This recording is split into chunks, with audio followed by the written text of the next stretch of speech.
Let's talk to a buddy of the show who's pretty high on A&M, and we're going to break it all down here on TexAgs Live. We go to the Buppy's Catering and Bartending Hotline. PicKell of On3 joining us here on the program. JD, what up, man?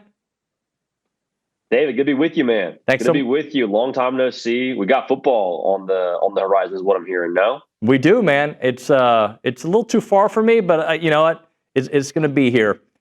So I know you're high on A&M this year. You got them as a playoff team. I don't like who you have them losing to, but that's okay. We don't have to get into that just yet.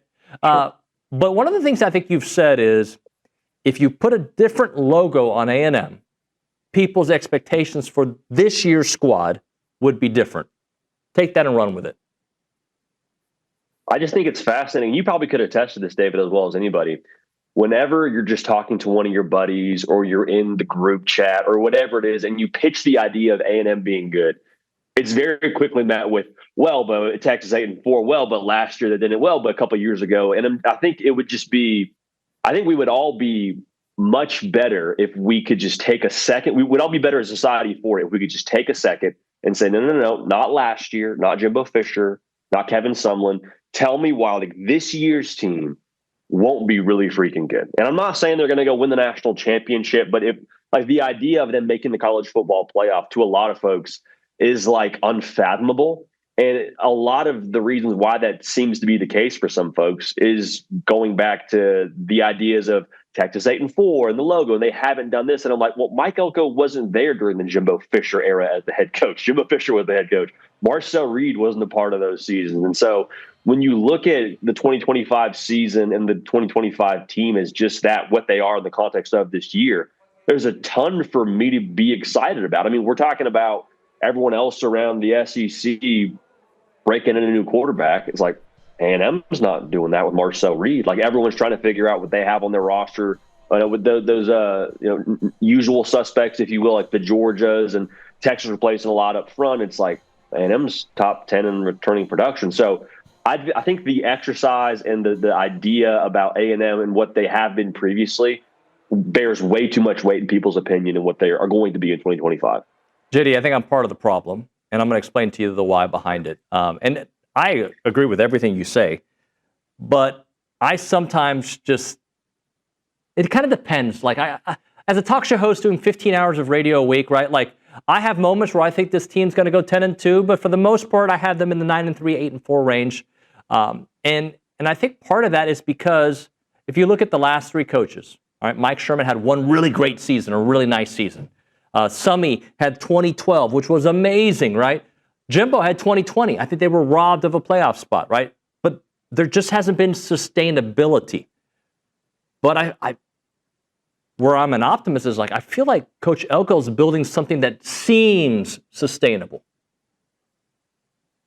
It feels a lot like your friend who's in a dating relationship and, the next one goes south and it's like, well, just not for me. Like all guys are the same, all girls the same, just you have these friends that have those same tired, kind of talking points around their experiences. And I'm like, well, but that next girl for your brother, that could be the way. It just takes one. And so, yes, like A&M and the logo has been the common denominator. But I guess maybe and this could be just a me thing too, David. I might just be a hopeless optimist. I mean, that's the point. One of the top comments I get across the board is like, you're just looking for the positive. And it's like, well, I mean, when there's positives to be had, yeah, I'm gonna highlight those. So I do understand where you're coming from, but I really do think what you said about Mike Elko and him and the new leaf that they're turning over and just the things he brings that I think are just such stark contrasts from what the other head coaches at A&M haven't had, which is, I think, just to be transparent here, a coach who majors in culture.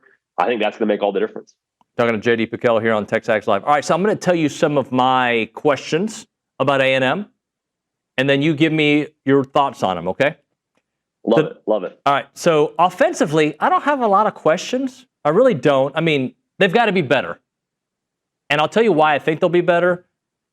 And you kind of already said it, right? Like you've got returning production, especially on that offensive line. You've got a running back room that should be really lethal in the SEC and beyond if they can stay healthy, right? The wide receivers, you got some playmakers. So really, my questions on the offense aren't that high. I wanted to see Marcel take a step, but every quarterback in their second year should be taking some kind of step if they don't have a sophomore slump. So I'm not going to even start on the offense. I'm going to start defense. The secondary gave up way too many big plays last year. I have a feeling they'll be significantly better because some of the additions and some of the time and Coach Elko's imprint on the defense. Tell me why I should be not as worried about maybe the secondary. So I think I have two thoughts there. One is, and I said this to Billy during media days, and I asked him to tell me if it was a lazy take, and he said it wasn't. So I'm going to roll with it here on your show. Okay.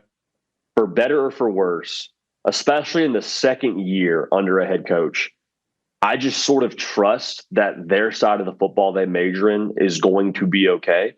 And last year, A&M, I mean, they weren't bad defensively, as you well know, David. There was just some timeliness issues that you would like to have cleaned up. I think that's going to get cleaned up the second year under Mike Elko. I think if that's your baby, that's what we brought you here to specialize in as the head coach, I think that gets better. The second part of that, which kind of goes hand in hand, what I want to get to is the second year under a coordinator, in my experience at least, you go from knowing what to do to then instinctually reacting and just playing football. I think we saw that. Ohio State's a great example. And Jim Knowles and his defense was extremely complex, so there was some maybe extra learning curve there. But what hurt Ohio State in the previous years of not winning a national championship, say what you want, around Kyle McCord, like the defense, same situation, like let up a lot of explosive plays that kept them from accomplishing their goals. And then that, as time progressed, you see guys get more comfortable, start playing fast and free, which should cut down on those mental lapses, the mental mistakes that lead to the other team's man playing. So for me, it's truly a comfortability in the system in the second year that I think will substantially limit a lot of those backbreakers. Another question I have is the defensive line. And how can I not have a question about the defensive line when you got three guys or day one, day two guys leaving? Although I'll say there wasn't a lot of production from that group at the end of the season last year. So, and some of that Coach Elko described as being, or Jay Bateman described it being, they couldn't be as aggressive because they didn't feel as comfortable on the back end. They feel much more comfortable this year. So defensive line, unproven guys, but some serious guys still. Yeah, David, they tell you a lot during, just in the football world, you know this, I'm sure, like going palms up is never a good thing. When you say, like, I don't know, but like that's where I'm at with A&M. It's like palms up, I'm not 100% sure what to expect there. And again, for better or for worse, it kind of comes back to, for me, of like, well, Elko, it's what we brought you here for, brother. We brought you to bring a tough line of scrimmage, brought you to bring a personality to where teams don't run the football on us. Like in year two now, I know you lost some guys to the league, but you're going to, whether it's fair or not, have to figure this out. So I wish I could sit here and give you some names that I felt great about. I don't have those off the top of my head right now, but I do think that when it comes back to Elko and personality, I trust what they have in-house. I do feel great about Cassius Howell, who really did emerge at the end of last season. Here's the other question. Yeah, I believe A&M's headed in the right direction, but you look at that schedule. You got to go on the road against 3 top 10 teams, and then the teams that are coming to Kyle Field, they're not going to be easy matchups. Florida ranked higher than them. I will see if that turns out to be the case. South Carolina, Lenore Sellers is ridiculously good. Missouri, they're an unknown on the road. I think they're going to take a step back, but I mean, if Ahmad Hardy turns out to be the running back that they think he's going to be, maybe they don't take a step back. So I throw that out to you. How do you navigate the schedule? Because I don't know if 9-3 gets you in the playoffs this year. Yeah, I don't think it does, to be honest. I don't think 9-3 gets you in. I think for A&M, and this is maybe, again, glass half full guy over here, right? I like it. I look at that schedule and I don't see Bama. I don't see Georgia.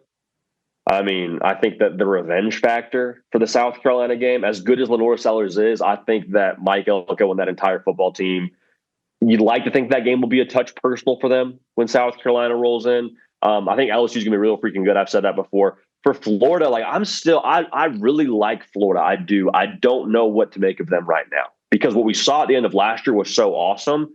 And with it being at the end of the year, I think we give Florida so much benefit of the doubt, which maybe it's fair, maybe it's not. I think that was real, but even with that being the case, like A&M went to their spot and took that thing over a year ago. Like it didn't matter what DJ Lagway did. They were definitively, decisively the better football team. So I'm kind of talking this through and kind of giving you my take as the overall win total in the season, I think they're 10-2. I really do, and I a ton of spots where there's going to be this massive, we're just overmatched from a roster perspective, and I don't think there's going to be this massive like toe stub spot as long as they stay healthy. JD, I question LSU, and I'm going to give you my why behind it. I think the defense will continue to get better, right? So there's that.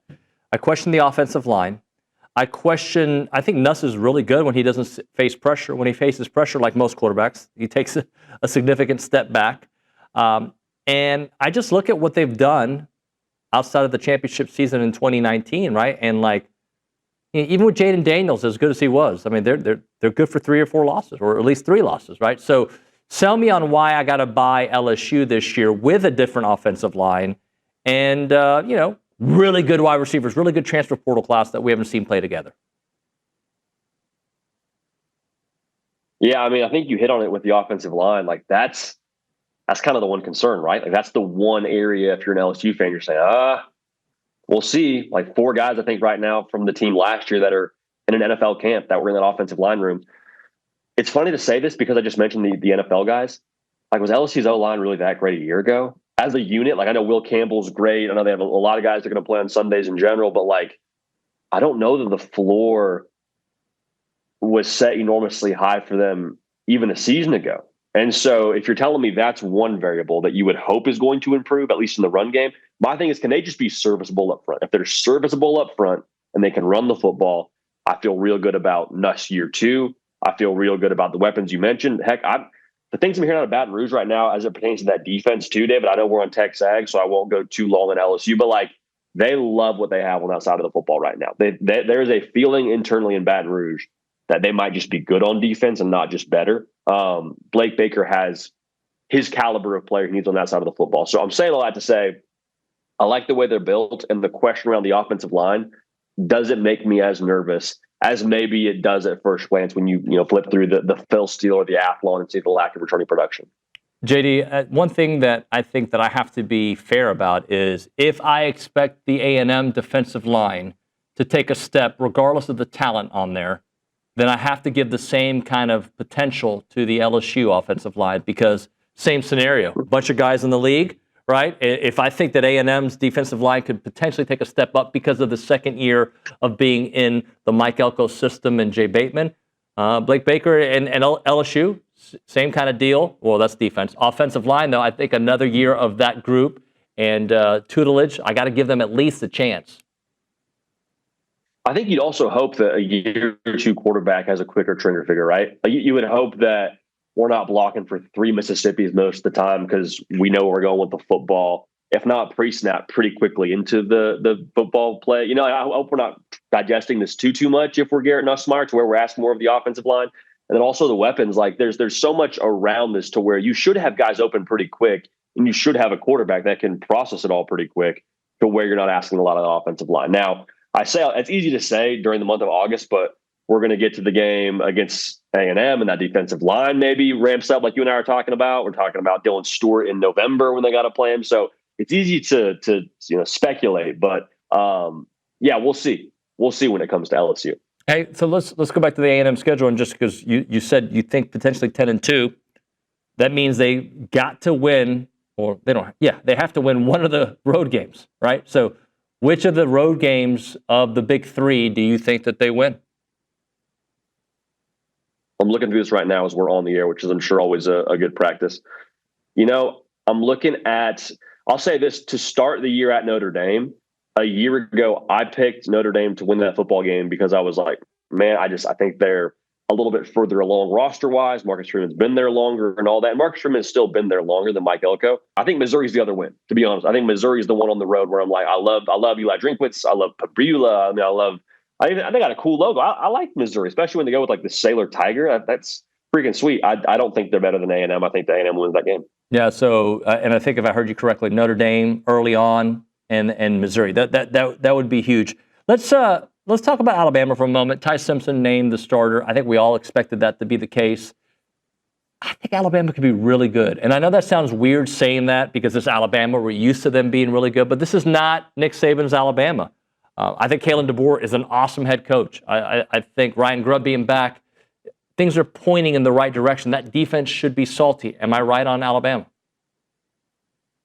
I think so. And Alabama was one of those teams where the season ends and you kind of have like that bad taste in your mouth of, well, they went 9-3 and they lost to Oklahoma and Vandy teams they shouldn't lose to. What's going on with Bama? But then as like the offseason progresses, we kind of sit with the roster a little bit longer. We take a closer look at what happened last year, and it's like, oh, actually, they were a top 10 defense in America, and they bring back a lot of dudes. Oh, they do still have Kalen DeBoer running the show. They do have Ryan Grubb.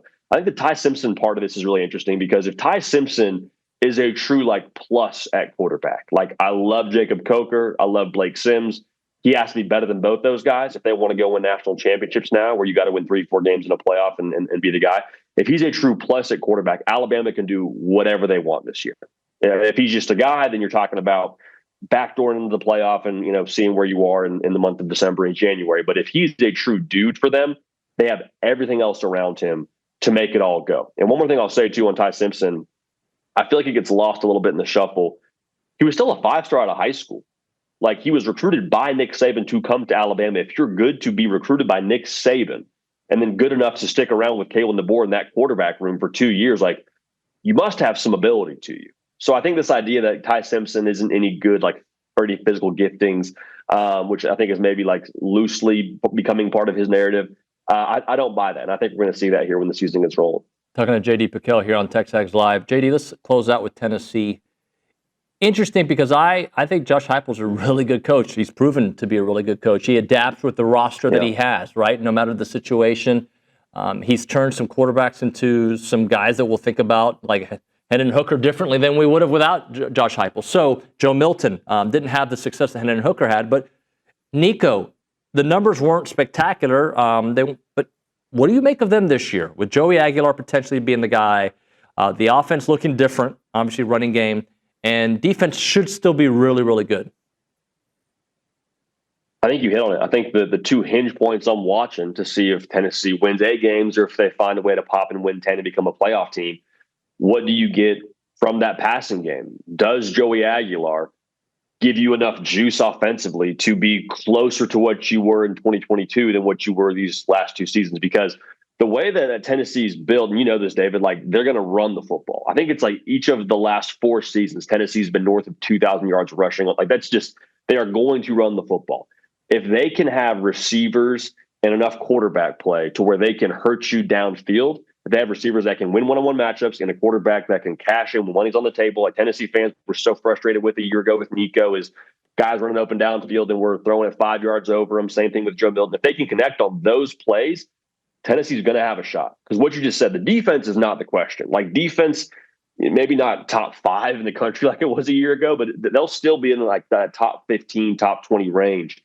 And if that's all that it takes for Josh Heupel to field an offense, like, hey, that's the bar that has to be set. Like we just got to be good enough offensively. I think Tennessee's going to be very feisty. I have them at 9-3. I think they missed the playoff, but I do think with what happened with the Nico saga, bringing a quarterback post spring who you expect to start for you, I think if you're a Tennessee fan, I think that in itself just speaks volumes to the kind of coach that he is if they get that done. All right, JD, I appreciate your time, man. We'll do it soon, okay? Appreciate it. Hey, David, did you get my Venmo? I don't know if you saw. I was Venmoing you. I don't know if you saw. Yeah, for the gambling stuff, right?